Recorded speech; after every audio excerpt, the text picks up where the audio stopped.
Little reviewing gremlins.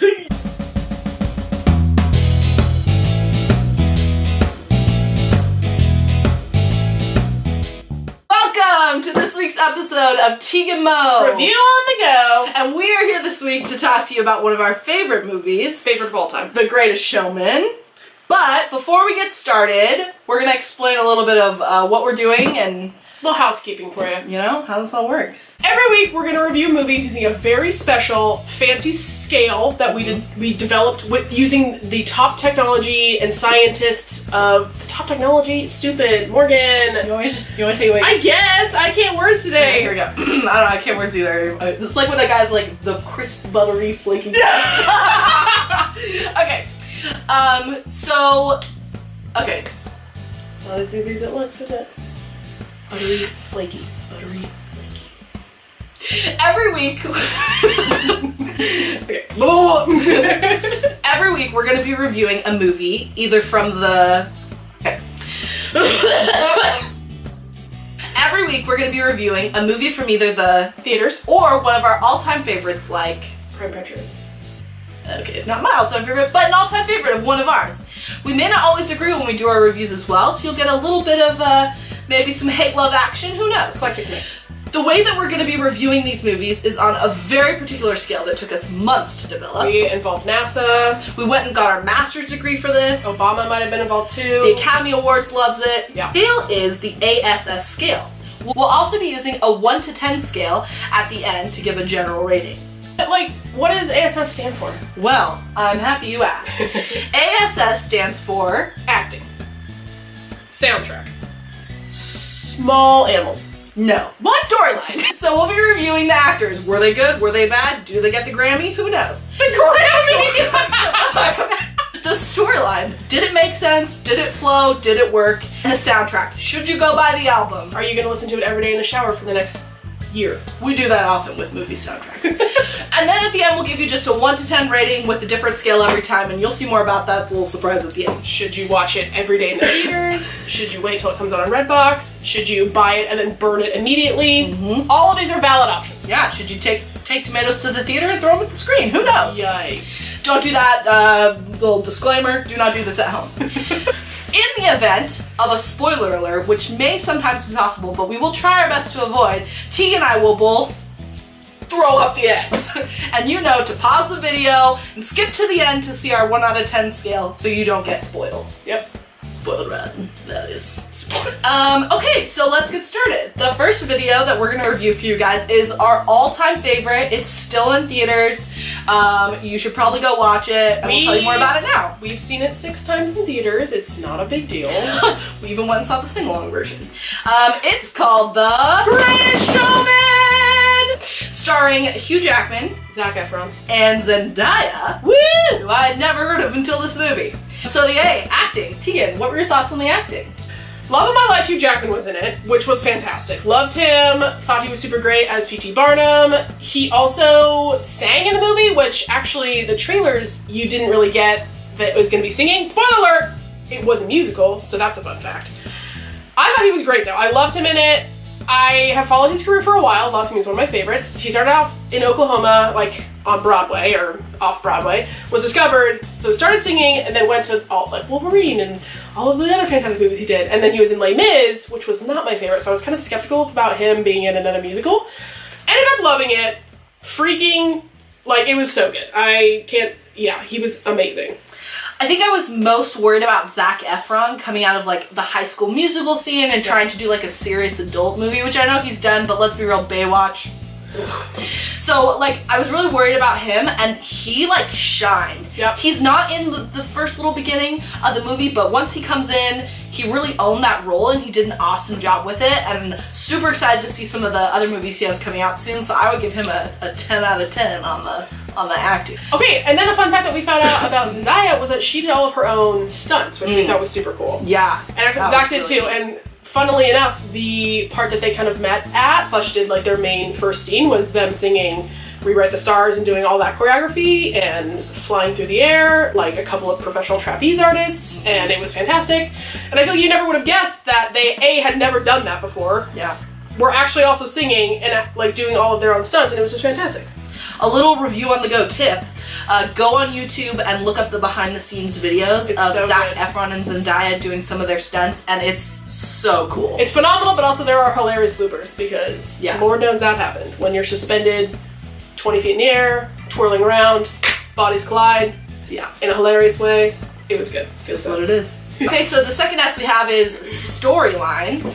I will say this is one of the things that if you read like Rotten Tomatoes reviews, the critics were very critical of the storyline because Critics critical, excuse me.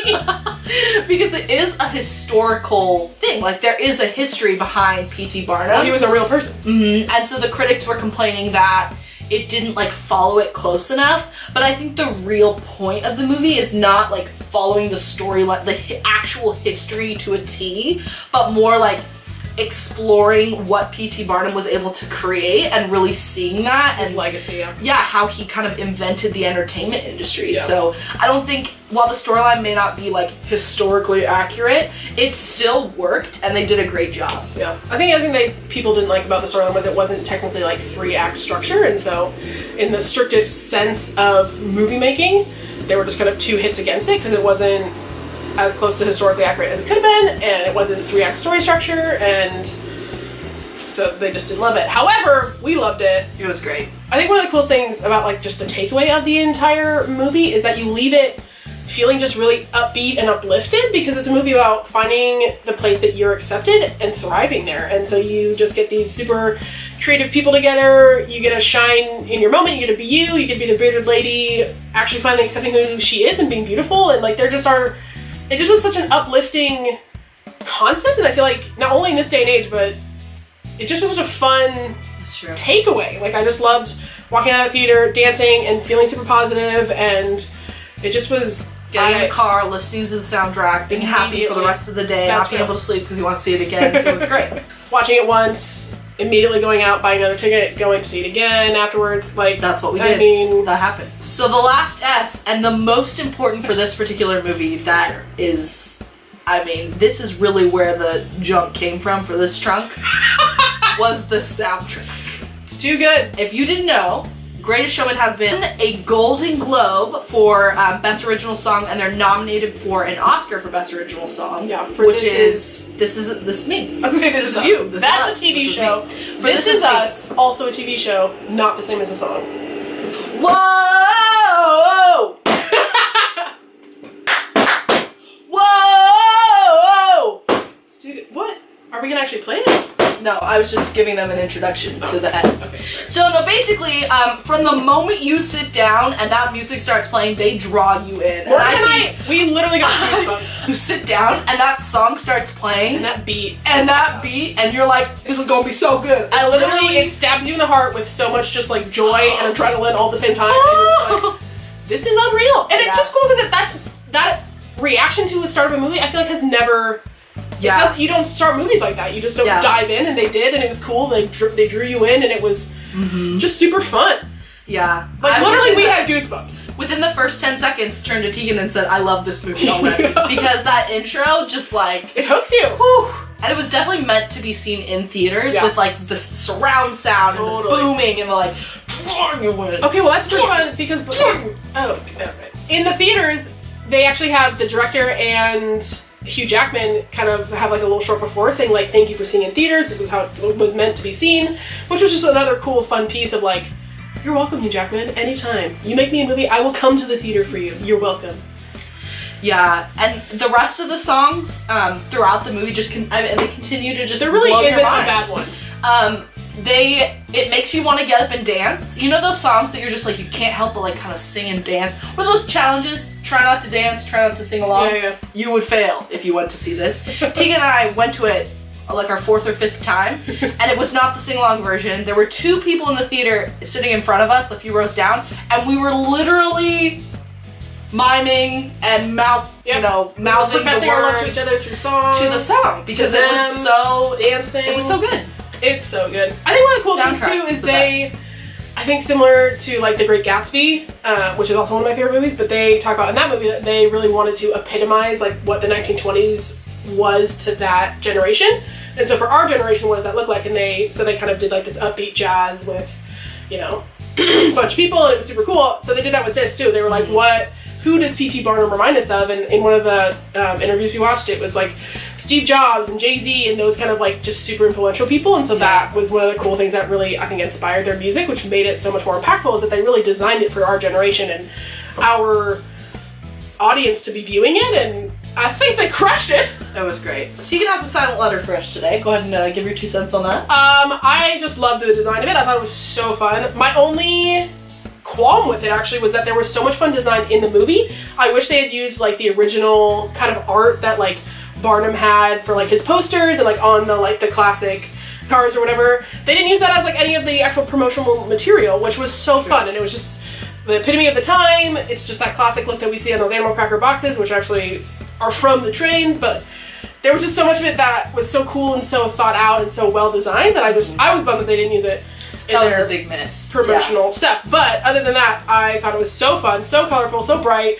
The epitome of what like a good circus is gonna be, because I feel like obviously circuses, I think these days get kind of a bad rap for you know, all kinds of. Oh, also that's something to know. All the animals in the movie are CGI except for 2 horses that are painted like zebras. Yeah. And those horses just like pull a carriage. So all the elephants, all the tigers, all the lions are all CGI. Yeah, they're really well done CGI, but that was kind of cool that they didn't use the animals. I feel like that would have caused a lot of controversy too on that end. Yep. So that was really cool.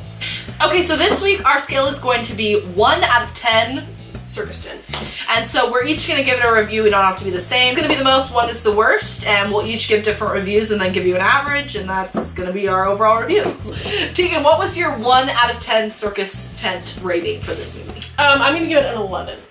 Well, that 2 is thumbs way up. Coincidentally, I also had just an 11. So what? There we go, 11 out of 11. Hey! That means the average is 11! Thank you so much for watching this review of The Greatest Showman. We'll be posting a new video every Monday. If you like this video, go ahead and give it a big thumbs up. If you want to see more, go ahead and hit that subscribe button and turn on the notifications so that you can know when Teag and Mo review on the go. What up? Bye! See you next week! Oh! It's from Mr. Bell. It's the first video. Okay, okay, so we... Welcome to the Nightly News! This just in! I'm Ron Burgundy! And I love laughing.